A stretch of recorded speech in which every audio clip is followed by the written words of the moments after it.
sounds like the draft nerd. I am the draft nerd. Have to be a hater. Yeah. You have to understand that you hate to see people blossom. Yeah. I am the blossom stopper. Umbrella in the sun with an umbrella in my drink.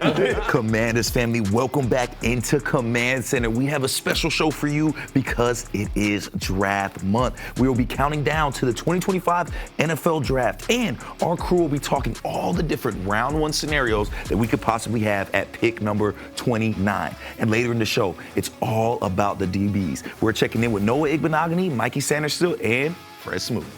And all that starts now.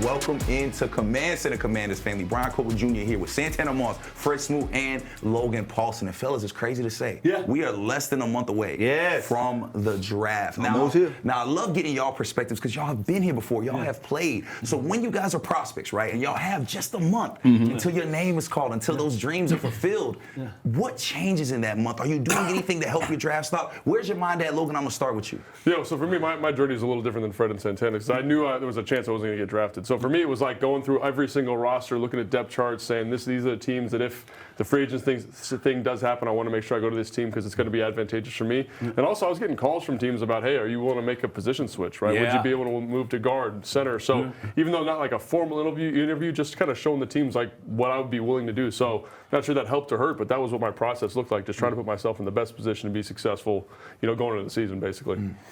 I think for me, if I can recall thinking back, the work had been done. Yeah. I feel like, man, from the day I got there, I was on a mission to make it to where I told my dad when I was 5 and 6 years old that I was going to be one day.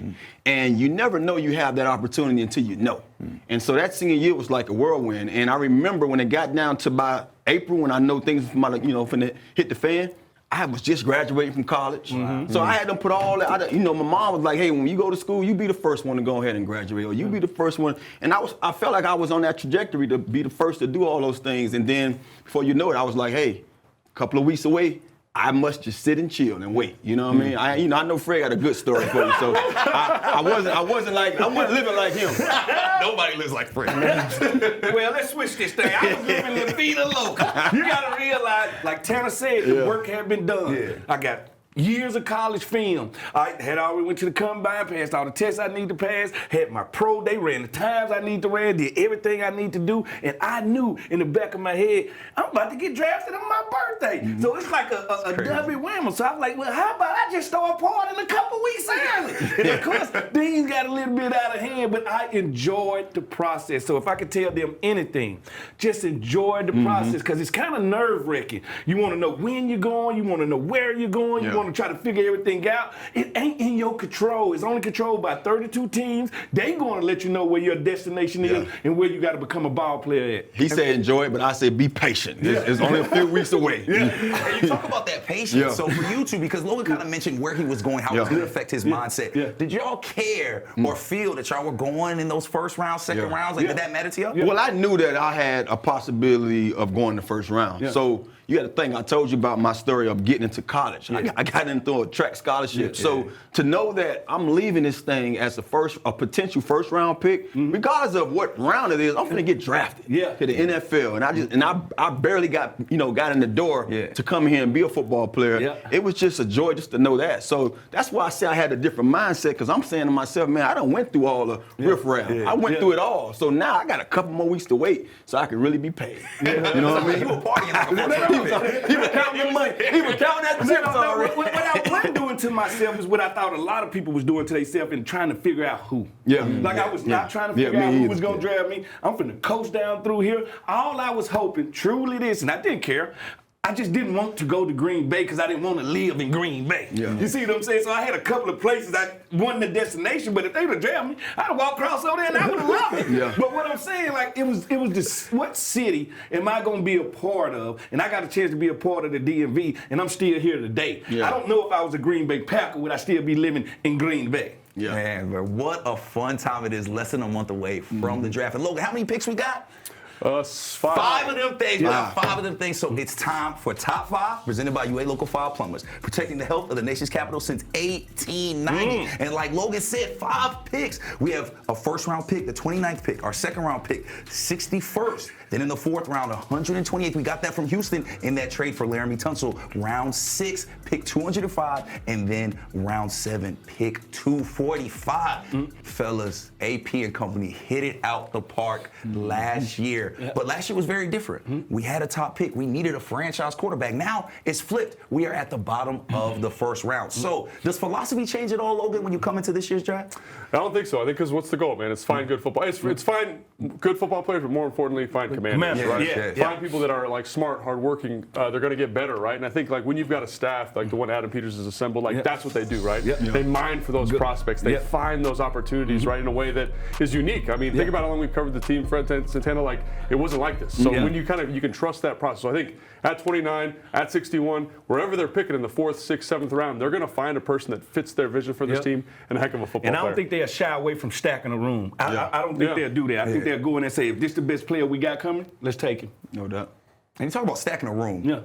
That's a way to do that in this draft because of all this depth. Now, I want each of you guys to give me a position that you feel is most deep in this draft because there's a lot of them. Tan, I'm going to start with you. Well, I mean, one of the things that they talked about, just the running back room and then the defense, rush ins. I mean, I think you can go out there and you have you can pick your litter from there. I mean, it's so many guys. I know you talk about the guy from, I got the guy in Marshall. You talk about the guy from what school Boston that was? College. I got Tennessee Jr. So any one of those guys come available at your pick, you have that chance to go out there. And then running back, I talk about the guy Henderson, who I love. I love that kid. And you was talking about it.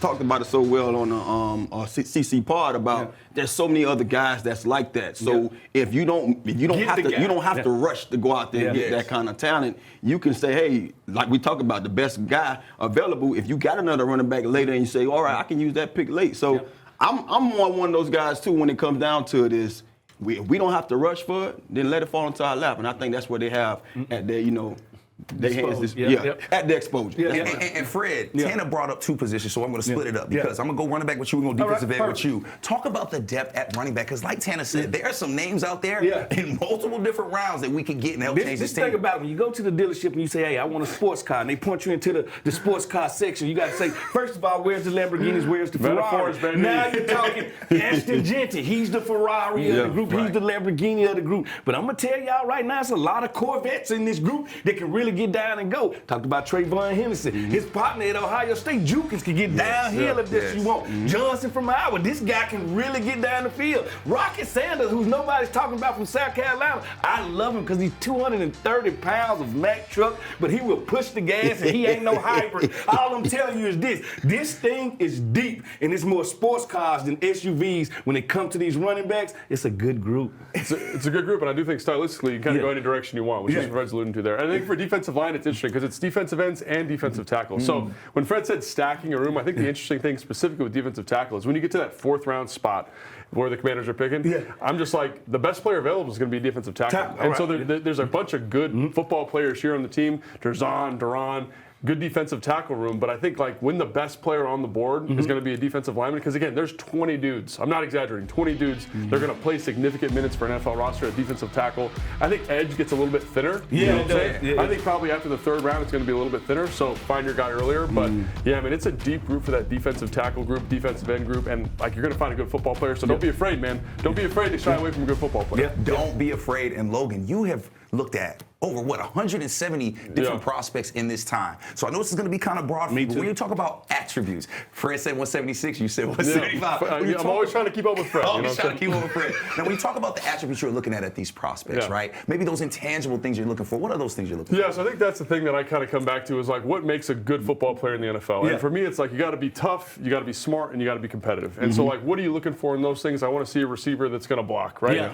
If they're good, they should do the other stuff. I want to see an offensive offensive lineman's going to finish down the football field. I want to see a guy that's going to use his hands in a technical way. DBs, how's their footwork, and are they willing to tackle as run? Those are generally, because like that shows a hardworking, motivated person that loves the game. And I think those are some things that kind of jump out to me for sure. Fred Logan sounds like a draft guru. No, he sounds like he draft guru. He sounds like the draft nerd. I am the draft guru. Well, speaking of draft experts, General Manager Adam Peters and Head Coach Dan Quinn had the best seat in the house down in Florida. It's presented by SeatGeek, the official primary ticketing partner of Northwest Stadium. Find tickets to Commanders games, concerts, and more at SeatGeek.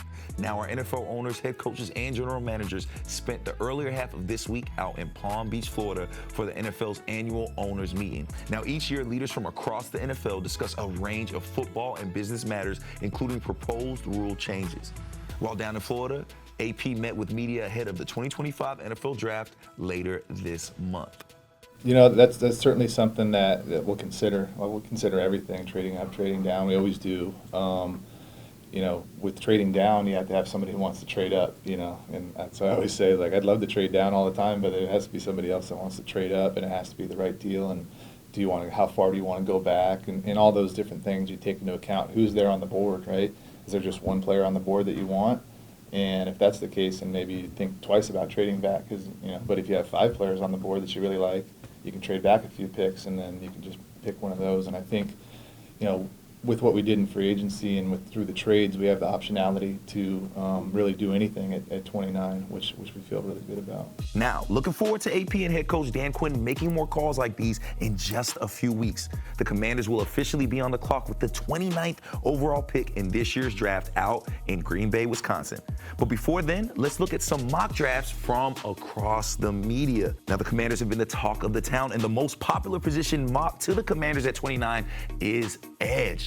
Most importantly, you see that big name, Mike Green from Marshall there. Not sure if he'll fall, but these are some big names to look out for in this month's draft. Now, of course, there's always lots of speculation on what Washington will do with their 29th overall pick. So, fellas, what do you say we break down some of these mock drafts? Time for Securing the W, presented by Hercules Fence. Security in every job. Now, fellas, as y'all know, we have the 29th overall pick in this year's draft, and we cannot talk enough about the edges. We talked about it a lot. Logan, I see you smiling, so I'm going to go with you. Do you want to see us draft an edge rusher with the 29th pick? So when people say, do you want this? What I'm doing is, like, we're talking with Fred, talking with Santana, like, when you go through the picks, right? Yeah. I just think there's going to be good value there at 29, right? I think there's a lot of good edge rushers that are going to be there kind of the end of the first round. James Pierce Jr., Donovan Ezuraku, like Landon Jackson, Nick Scordon.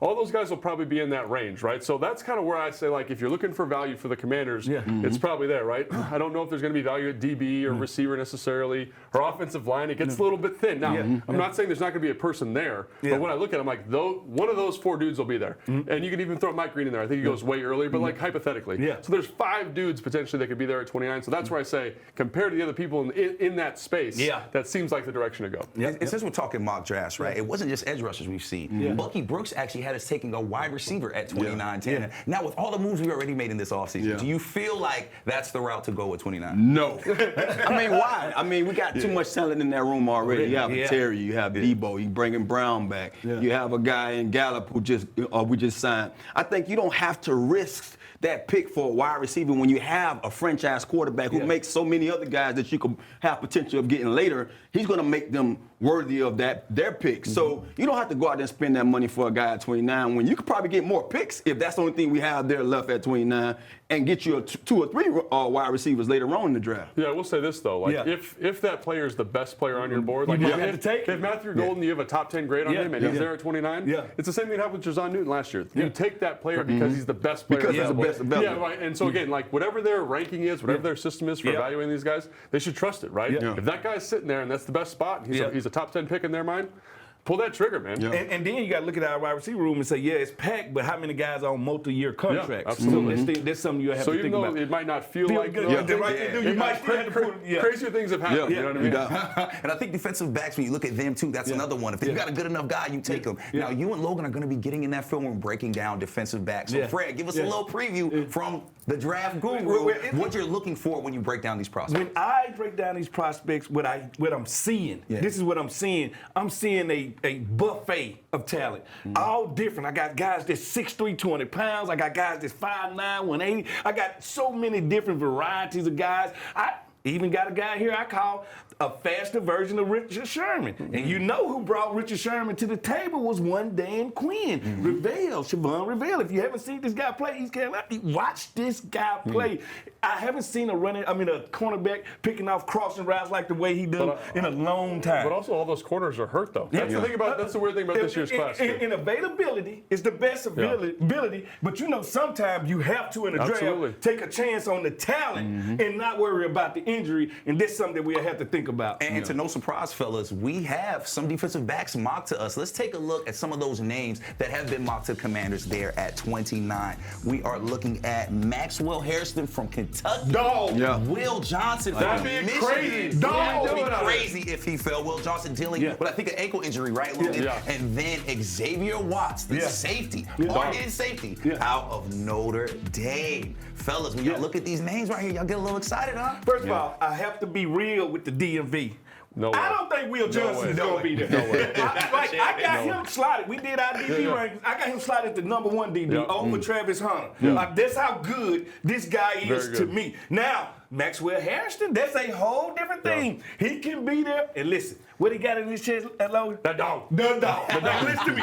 And he's fast, he time well, he know how to go get that ball, and he ain't scared of contact. And that's what we want our corners to do. I mean, both those guys, man. You had Watts on your list, too. And again, he had 7 interceptions last year. So he gets turns the football over. Harrison does a great job. Also coming off an injury, though. Every single corner feels like it's some kind of nicked up. And that's where you're going to have to believe in your medical staff and what you got and run with it. A nice little two-man game by them, huh? Man, they did all right. They the best in the business. They the best in the business. So let's let the best in the business get in that film room and break down some DBs.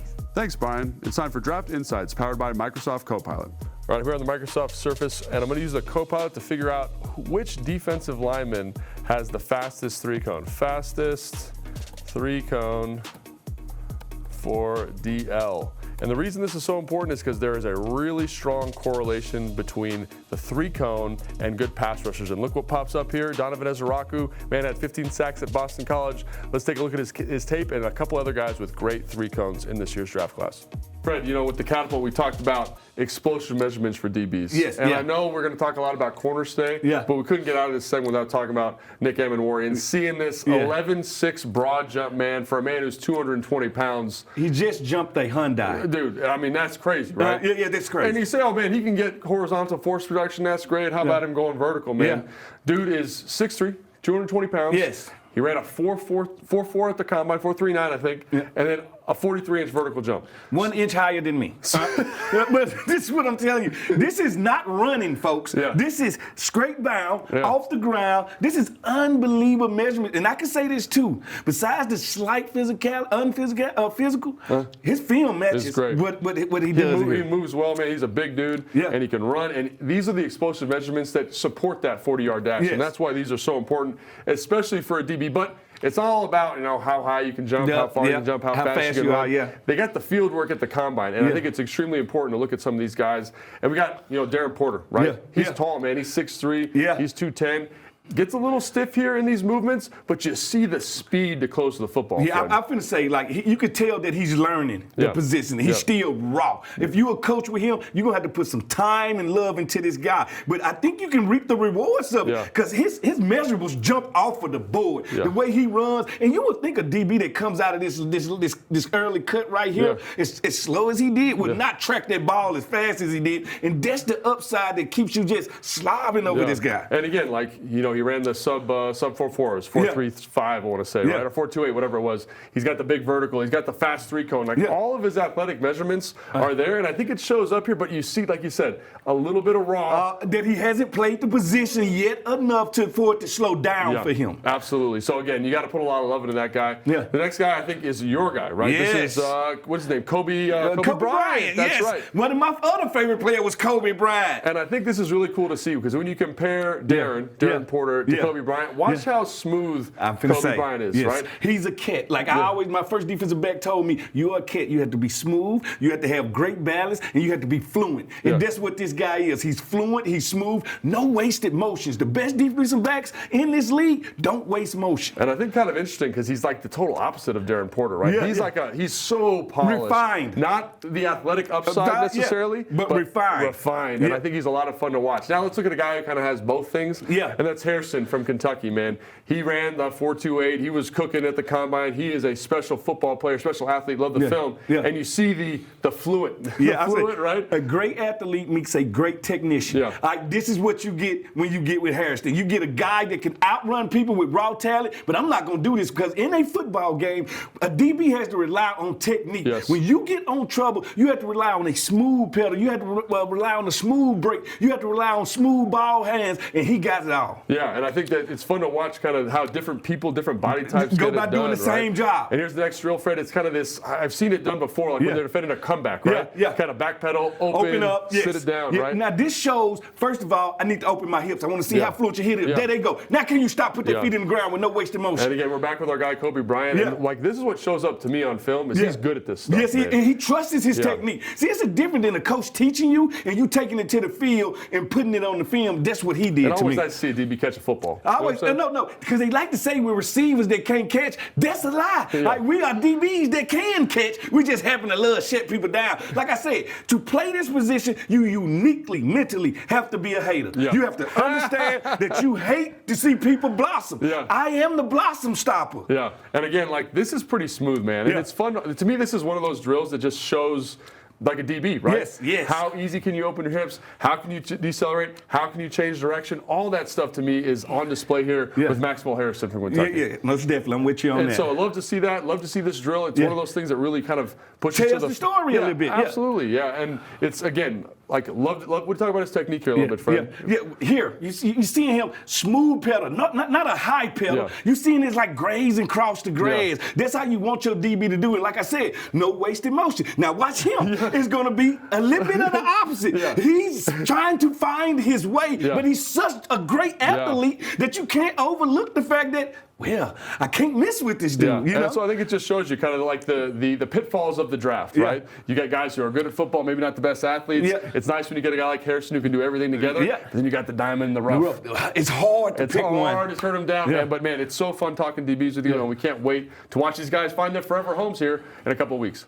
Always great to see the chemistry of Logan and Fred, especially when they're talking about defensive backs. And I got to imagine our defensive back room is going to be looking even better because we brought back one of our guys, Noah Igbinoghene, sat down with me on Next Man Up right after putting pen to paper, re-signing with the Washington Commanders. Let's check out why he wanted to stay.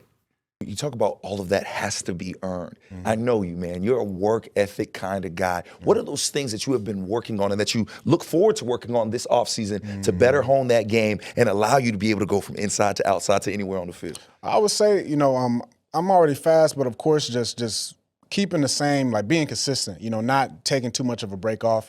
Keeping like your speed work, your strength training, your DB work, your drills and all that stuff, all of the fundamentals. Because when you get here, your coaches are going to teach you, their way. You're going to learn the system and stuff like that. But I feel like all the little fundamentals now, that's what you need to be doing, like the footwork drills, the speed, like staying in the weight room, staying strong, little stuff like that. Because when you get here, you're going to train and do all that stuff too. So, but being ready for when that time comes, your body's good. So yeah.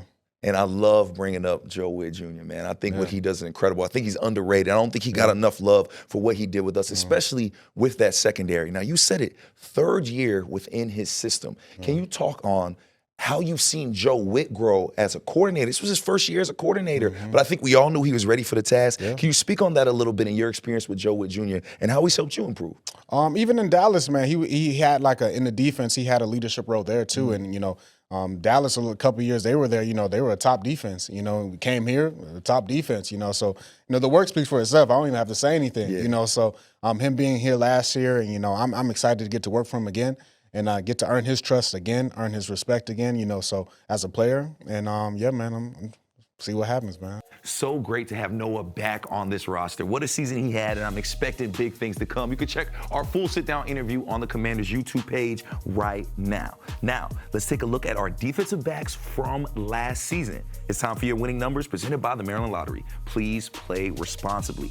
Now, it was a major season for our secondary. Top 5 in the NFL against the pass. And these 3 guys right here had a lot to do with that. Mikey Sainristil having an incredible rookie season. You see those 93 total tackles, and he got 2 interceptions. Then Quan Martin got himself an interception and also got it done tackling. And then Noah Igbinoghene looking to add to his interceptions this year. I got a feeling he's going to be able to do that. Now, it's time for your can't miss moment presented by FanDuel. Make every moment more with FanDuel, an official partner of the Washington Commanders. What's up, y'all? It's Mikey Sainristil here at the Wizards game tonight versus the Raptors. Tonight I'm behind the camera, man. We're about to see what this game's in for. Let's do it. Oh yeah, that was smooth right there. That was smooth. Trying to get the right, what they call it, vantage point. First time using a gimbal. I'm still trying to figure out the proper way to hold it. It got all these extensions on it. But guess what? It's all about having fun with this, man.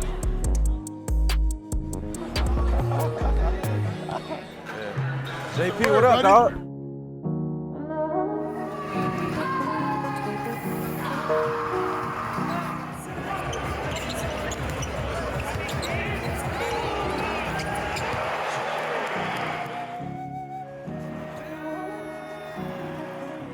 Fellas, we seen Mikey Sainristil out on that court. That's Now, we wild, know man. we like Pretty dope. versatile guys, I love it. but he's versatile in a lot of different ways. When you see that, when you see your defensive back going out there and putting himself out there and trying new things, man, how happy does that make you? You can only be a part of this community by jumping in it and becoming a part of this community. Being a part, having memories, people having memories with you. I don't know if y'all remember these commercials back in the day, the most interesting man in the world, and he would do so many different things. Mm-hmm. That's what I see in Mikey Sainristil. I see a person that, and nothing he does shocks me. Yeah. But whatever he does, he gonna do it passionate, and that's what I do like. Well, I think that's the crazy thing is like this platform is special because it exposes these opportunities. Sure. And like I wish one thing I wish I would have done is taken advantage of those opportunities a little more. So he's passionate about photography, right, or videography, whatever that is. And so to take that opportunity, get on the court in a local team, I mean, it's a cool thing, man. So it's great to see guys pursuing their passions. For sure. I think it's good. I mean, just knowing the type of player he is, and then to see that he has time for it in the off season. Yeah. I'm just gonna be frank with you, man. In my off season, I'm not doing that.